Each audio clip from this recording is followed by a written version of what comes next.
Good morning and thank you for connecting with us live streaming today, and a warm welcome to the Road to FinTech Talk 2020. FinTech as a force for relief and recovery. My name is Michele Paolin. I'm a partner at Cloud Engineering, and I like to say that I make cloud meet reality. As Deloitte, we are proud to propose this event for the 5th consecutive year. This edition is making a very important pillar, and it's been always a very international experience. This time, we will have a new format that will leverage the ecosystem of partners that we built over the last 5 years and the aftermath of the COVID-19 restriction. This year's topics are leadership at scale, so resilient leadership, which means being anti-fragile, so taking advantage of volatility and chaos. Open finance, so let everything, data, algorithm, processes, products being as a service, and rethinking the digital paradigm. We all know that artificial intelligence is not perfect yet, but as soon as it makes better decisions than human being, let's use it. Then we deepen the theme of FinTech by numbers. So we look at projection on the market and we explore how these have empowered fintechs as economic driven, especially during the pandemic and this peculiar situation. It's a pleasure for me now to give up the stage to Matteo Rizzi. Hey Matteo, are you there? Thank you, Michele, and from my part as well, a warm welcome to the Road to the FinTech Talks. I am Matteo Rizzi, the co-founder of FTS Group, and I'm thrilled to kick off this day as well with our first guest.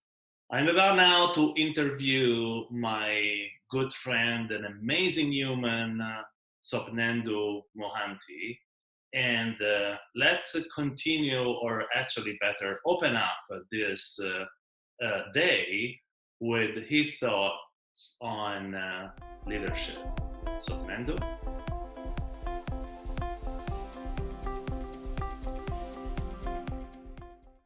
Sopnendu, welcome to our show.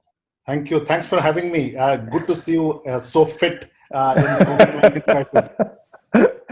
You're super fit too, Sopnendu. You're super fit too. So share with us a little bit your story. I know that you have a tremendous career, but try to tell our audience a little bit, who you are and where you come from.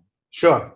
Look, I'm based in Singapore. Of course, as you can see by my look and my name, I'm from India, or I grew up in India. I then studied in India, moved outside, worked for Citibank for almost 18 years in many global functions, and then landed up in Singapore, and then joined MAS, which is Monetary Authority of Singapore, in 2015, and become a resident in this country. Wonderful country. In fact, COVID-19, if you think about it, we are doing remarkably well. I'm so thankful that we have such an excellent government which is helping to keep this place safe and sound. So I work for the MAS. I do three things. I think about the policies which allows technology to be adopted by financial sector in a very thoughtful way and innovative way. I also think about and work with my fellow colleagues on building a public infrastructure which allows innovation to take place in a faster way. And the third thing I look after is how to develop the fintech ecosystem, how to develop startups, entrepreneurs to come to this space, get the best people so they can build their best solution. And hopefully that will build a much better financial sector we can imagine ourselves.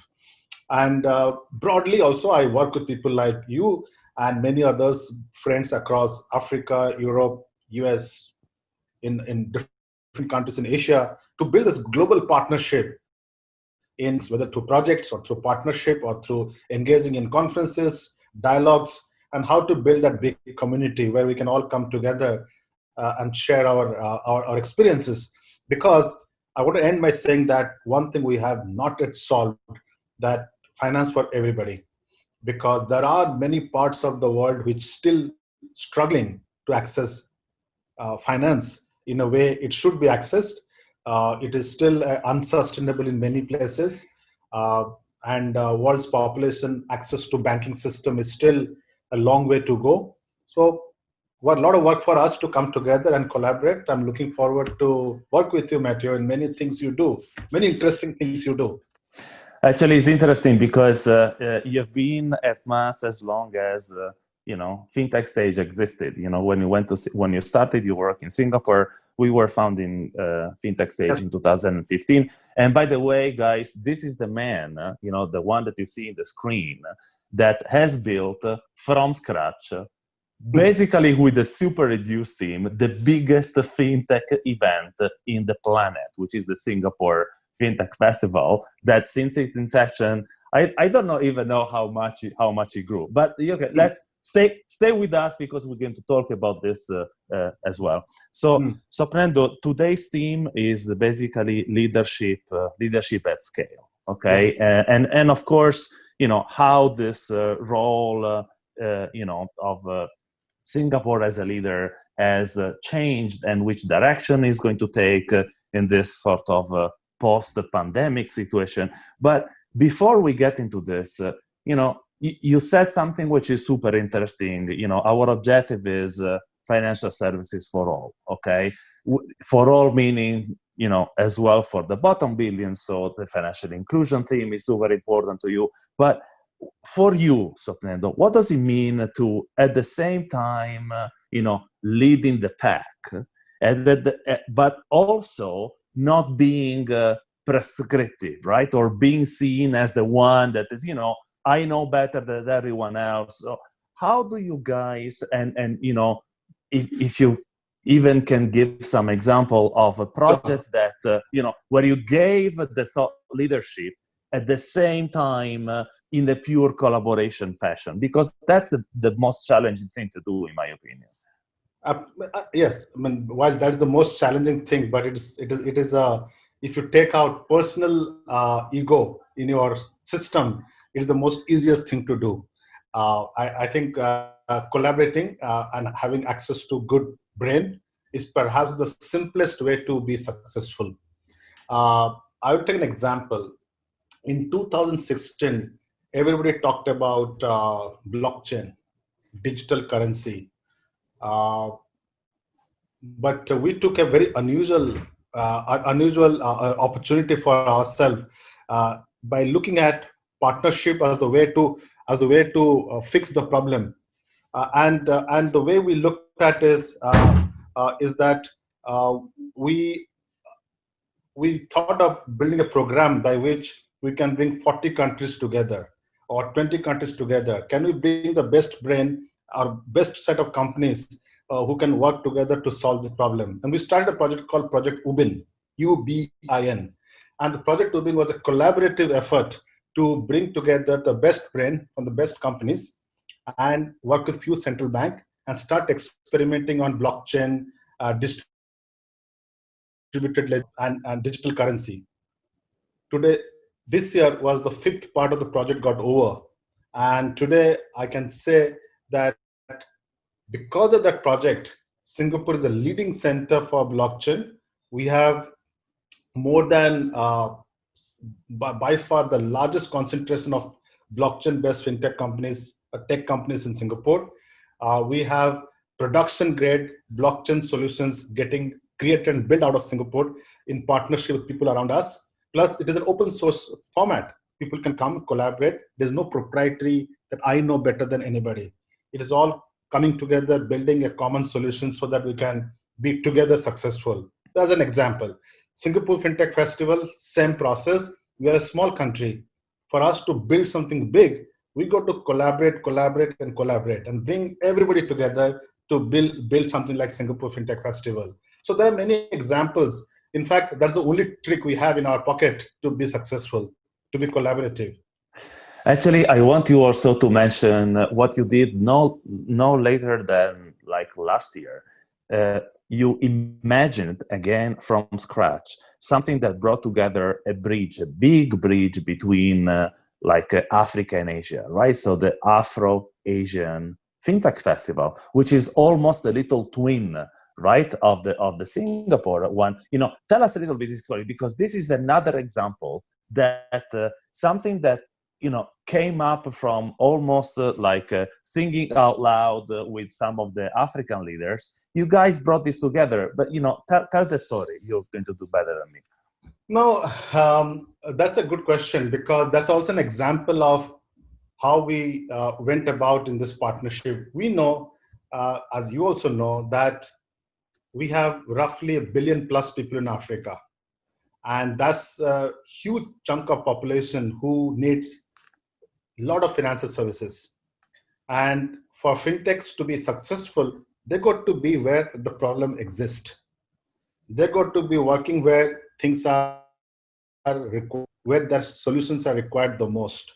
So we thought working with Africa gives that opportunity where both countries or both continents, rather both continents, can come together and start thinking about building solutions, which is, to your point, solutions for everybody. Now, the best way to do that is to go to the market and work with them. And that led to this idea that let's have a thought leadership alignment. Let's align intellectually together.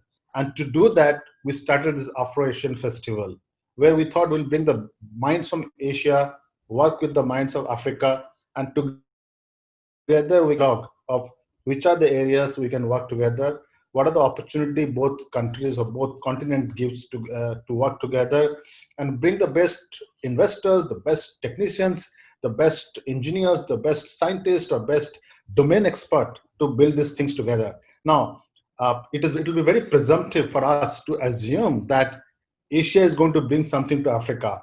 I rather see both countries can give each other.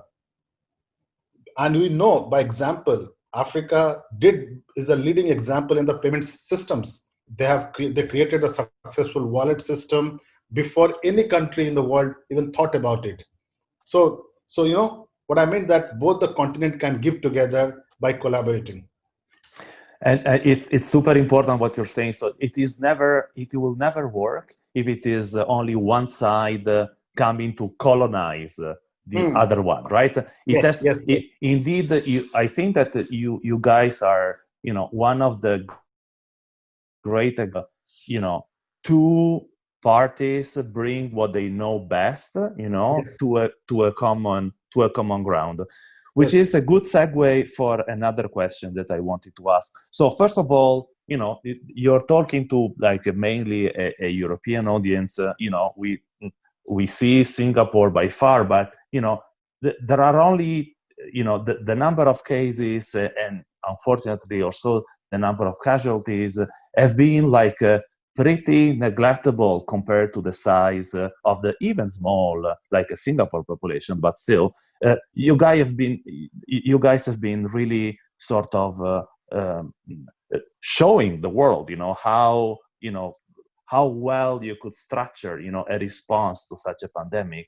But I think that our European audience would want to know what measures are you setting up and how do you you're a chief fintech officer, how do you think that fintech can help eventually some of the measures? And I know you're passionate about data, about AI, so I'm sure that you're acquiring a vast experience in how to respond to this.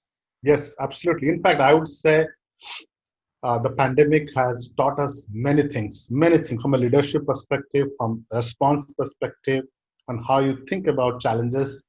And I'll start with a number, Matteo, a very interesting number. Right at the starting of the crisis, we had this worry that the fintech investments will go down. And immediately, if you think about your natural instinct would be that, yes, pandemic has happened. It is to expect the numbers to go down, right? That's a natural. Nobody going to kill you because it went down. Last year, we had $1.2 billion worth of investment of fintech in Singapore. And remember, when we started, it was double-digit, few $1 million, a couple of $1 million, like $20-30 million, not a big thing. So when we started this journey this year, we decided, you know what? pandemic could be an opportunity to digitize more. So by end of this month, end of last month, the total fintech investment to Singapore has already crossed $1.2 billion. Wow, amazing. This is right through the crisis.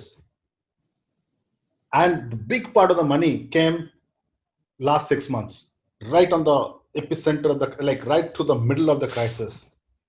And the question you'll ask, what happened? Why such a big investment came in? Because one thing we did is right through the crisis, we went to the SMEs, small, medium enterprise. We worked with them and we realized they want to recover quickly. And to recover quickly, they need a lot of fintech. And all the investors actually started looking at that sector. And all the fintechs which are supporting SMEs are now attracting a lot of this huge capital. So my point is that if you get your focus right, and if you focus on solving real issues, money will come. Investors will fund you. So getting fintechs organized, focus on SMEs, focus on small businesses, helping the banks to digitize faster, bringing all our fintechs to work towards that direction, created this momentum for them to attract new capital. To me, that's an example of how to take a crisis, convert it to an opportunity to solve something bigger in future. That's so amazing to hear, and I hope that it will serve as a lesson for many other countries. And Sopnendu, you like the third hat of your role is as the ecosystem builder, right? So as an ecosystem builder, and you are like you represent the monetary authority, so the regulator of Singapore, and the fact that the regulator is so knowledgeable and close and so like active in bringing the ecosystem together, of course, makes me think that you guys have found a good recipe, right, for the ecosystem to work together. But what are the other elements? So you mentioned capital. There are the startups, but what about, for example, the academia, or what about the tech partners? What is the right recipe in your experience? Look, I'm going to use COVID-19 as an example. Right through the crisis, there are 3 challenges: cash flow, capital flow, investors' money, and the last is customer flow. Okay, so if you as a policymaker are focused in solving these 3, you have your answer. Now, cash flow. The way you solve cash flow problem for businesses during crisis is to create incentives, grants. I'll an example. We put a grant together where small businesses, small fintechs could apply to the grant so that they can train the people during the crisis, upskill themselves. We also put a grant so people can do a lot of proof of concept with the prospective client. Now, this helped them to get through the cash flow challenges. Now, the second C, capital flow, I spoke about. Investors were spoken to. We went out to investors. We did the deal Friday. We had dialogue with a lot of investors. They understood the market. They put the money. Customer flow. So for customer flow, you need a lot of clients to be engaged. So we have in our system, which we built for last 3 to 4 years, called API Exchange. It is a public platform which allows fintechs and the banks to come together and collaborate and experiment and build client relationship. So that platform became very handy for us to come together and allow this partnership to happen. And that created the customer flow. Now that's the basics. On top of that, we have what we call as a broader ecosystem support, whether through training, academic research, policy, like regulators like us being part of the system. And of course, what is very critical is the investors themselves and the fintechs themselves. And how do we bring this package together through a Singapore FinTech Association, through a lot of subcommittees who are focused on RegTech, InsurTech, and you build all this small team of people who can then come together and build a broader connectivity. But it needs a lot of handholding, it needs a lot of trust, it needs a lot of collaboration, and it needs that opportunity for people to succeed, so that there is no preference for one over other. Sopnendu, if people even Google you by your name, all of a sudden what you see is that you're shaking a lot of hands in all these bilateral agreements that Singapore has been making, with Luxembourg or with UK, even with Estonia. I saw, and you have been traveling a lot. Actually, you're one of the few friends that I have that travel twice. That it's even crazier about because you do what I do, like Lisbon, Geneva. You do like Singapore, San Francisco, right? So it's it's also an amazing schedule. So and I'm pretty sure that in times like this, you're exchanging a lot, right, with these other ecosystems. And what, without, of course, making names, so it doesn't matter, but how do you feel are the main challenges or of these other ecosystems that you have been exchanging and trying to make partnership with? Look, in good times, most ecosystems are always out there to come together. But in a crisis like this, not every ecosystem can recover so quickly, right? And Matteo, this is your question. Your previous question was, these are the leadership choices we have to make. Now, at the crisis, I could have taken a view. You know what? COVID-19 is not my creation. It happened. Bad luck. We can just stay focused on being healthy. Stay home. Don't catch it, and let's wait for things to happen, and let's come back later. That's one way. Nothing wrong. Some people do think that way, and that is perhaps okay. But for me, the approach was quite different. Look, our government is taking care of all this COVID-19. We are all responding to that. But my job as a chief fintech officer is also to protect this 1,000 fintechs who have been created, supported over 5 years. And I can't let that fall apart. So I should do, my part is to keep the faith on. How can we step in? So to do that, we not only did what I just shared with you, we also started working with partners who are outside Singapore. And I found remarkable response from many people outside Singapore. We're willing to come together and find an opportunity, give a great example, like our friend in Philippines, Union Bank, right to the crisis, they were always engaging. There are friends in Thailand, there are friends in US Treasury. There's so many people globally within the crisis have started coming together at least intellectually stay connected. So I thought the crisis actually brought all of us together much closer than any time before.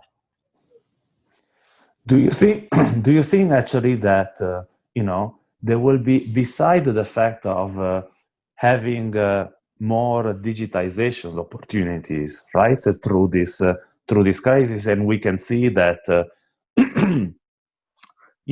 payments platform have been double-digit increasing, micro lending and stuff like that. But do you think that this digital gap, that we all were forced to get into, right? I'm thinking about my parents. All of a sudden, they needed to use video conference, and if they want to see their grandkids, or I taught them how to use Netflix because they were getting bored at home after such a long time.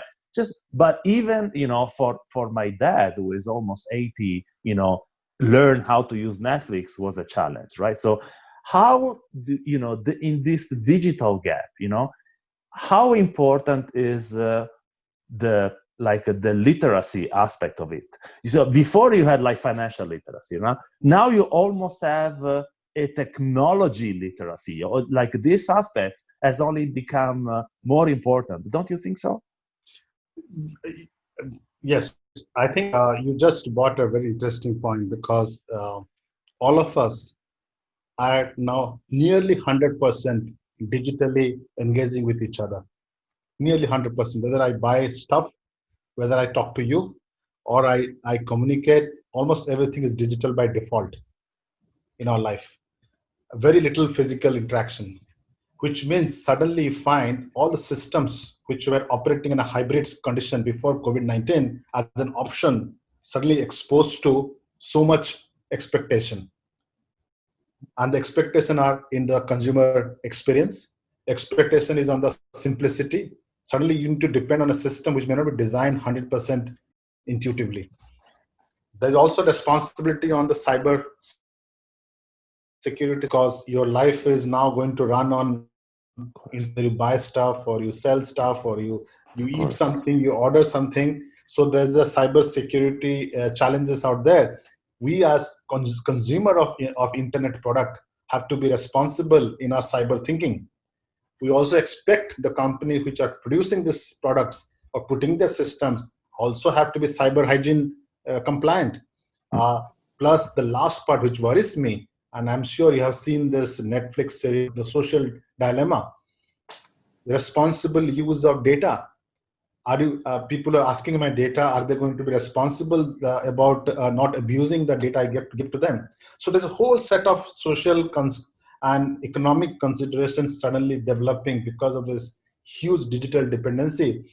Good it happened that way, because it will help us to think through it better, especially responsible use of data, cybersecurity, consumer literacy in understanding what is good, what is not good, and some responsibility we as consumer of internet product should have of what is good behavior.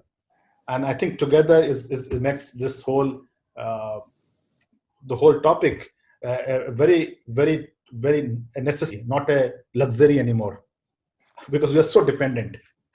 And actually, I think that's the like a good segue to the very last thing I want you to share with us, which is in your cup. I mean, many of these conversations will take place at the digital or the phygital version of the Singapore FinTech Festival, right? So you guys are making it as well an hybrid version this year, right? When it's going to be?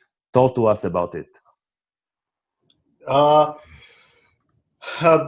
you brought this point, because again, this is a question of leadership and the thinking that one of the natural reaction to any conference like this is to A, you don't do it, simple, people will understand, and B, you do it, you can do webinar, people will understand. C, you do something different. So we choose C.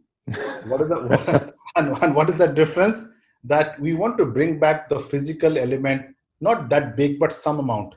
So we create a model called the hybrid model, where we are going to operate in 40 plus countries with small physical presence, with integrated over a software, 24/7, 3 time zone, 5 days, a massive conference.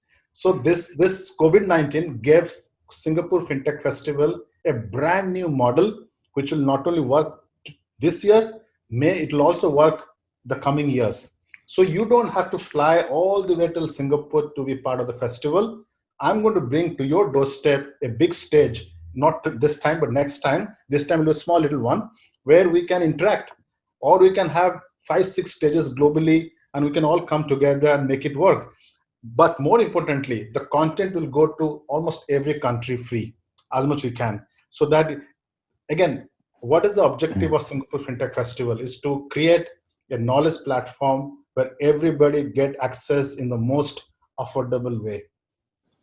And that's the objective of Singapore FinTech Festival. It is not a platform for elitists. It's a platform for people like you and me who can collaborate, share, and give it to everybody. I think that's the motto.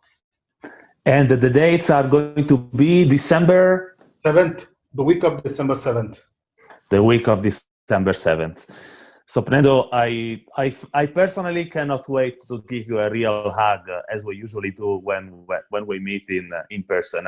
And I really hope that this will actually come soon. But in the meantime, thank you so much to share your wisdom with us. And I really think that, without, in Italian we say, without throwing you flowers, because you don't need them. I really think that, I think that the community should be grateful for what you and your team are doing for for the fintech ecosystem to thrive, but most importantly, to give financial services available for all. Okay. Sopnendu, thank you very much for being with us today. Thank you. Thanks for having me. And Matteo, best of luck. Stay safe. You look healthy and do good. You too, my friend. Thank you. See you soon in Singapore FinTech Festival in some form. Okay. By all means. Thank you, Sopnendu. Bye-bye. Guys, stay with us because this afternoon we're going to have an amazing panel continuing our day of discussion. Stay tuned on the road to FinTech Talks.